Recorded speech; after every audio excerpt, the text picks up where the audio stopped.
Hello guys, welcome back to the channel. In today's video, I'm going to show you how you can make your video play backward on InShot application.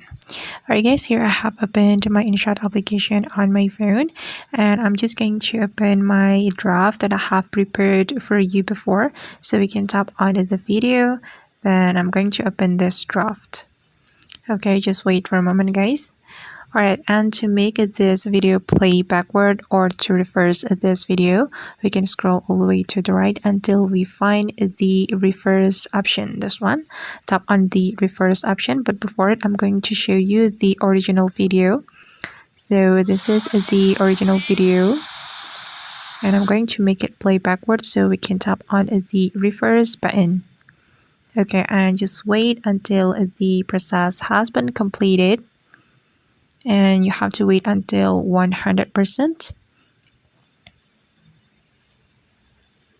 Okay, and now the process has been completed, and I'm going to play the video to take a look at the result. Okay, this is the result. Alright guys, and that's how we can reverse video on InShot application. I hope this tutorial will be useful for you. Thank you so much for watching, and see you on the next video.